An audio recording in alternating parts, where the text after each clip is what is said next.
लाग की जैसे खेतवा में ओ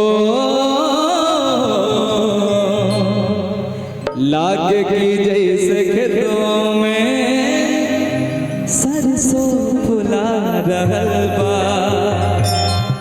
कि मारे हवा के झोंका लहरे खुलल के सिया सब फूल बन गए बा खुशबू से भरल दुनिया के शरीर के बनावट यानी बिजली गिरा रहल बा। मेरी भी सुनो इस शरीर के बनावट हर बिजली गिरा रहल बा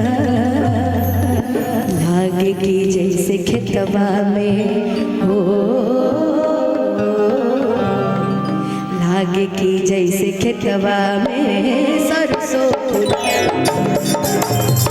लागे की जैसे खेतवा में सरसों फूला रहल बा ओढ़नी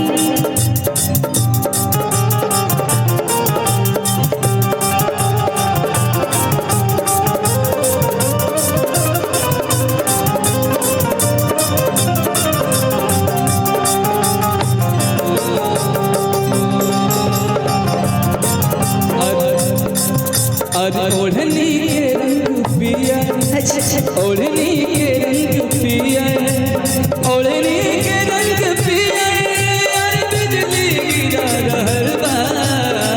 लाग की जैसे खेतवा में ओ लाग की जैसे खेतवा में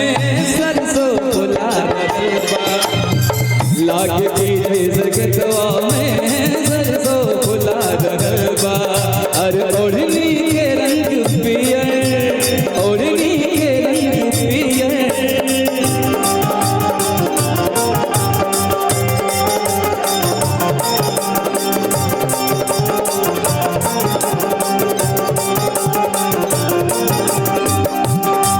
क्या बात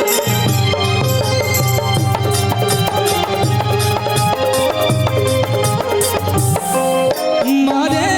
हवा के झोंका लहरे लखुलल के सिया खुद फूल बन गए खुशबू से भरल दहिया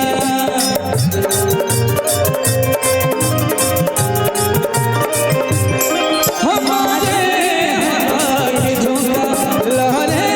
लखुलल के सिया खुद फूल बन गए खुशबू से भरल इस शरीर के बनावट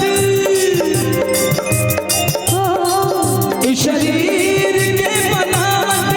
अरे बिजली गिरा रहल बा लागे की जैसे खेतवा में हो लाग की जैसे खेतवा में सरसों फुला रहल बा लाग की जैसे खेतवा में सरसों फुला रहल बा ओढ़नी के रंग पिया ओढ़नी के रंग पिया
हो ही जाला। मुस्कान तोहरी दिल के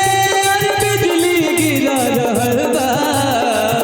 आगे की मुस्कान तोहरा दिल पे बिजली गिरा रहल बा। लागे की जैसे खेतवा में हो लागे की जैसे खेतवा में सरसों फुला रहल बा लागे की जैसे खेतवा में सरसों फुला रहल बा। ओढ़नी ओढ़नी के रंग क्या बात? पियर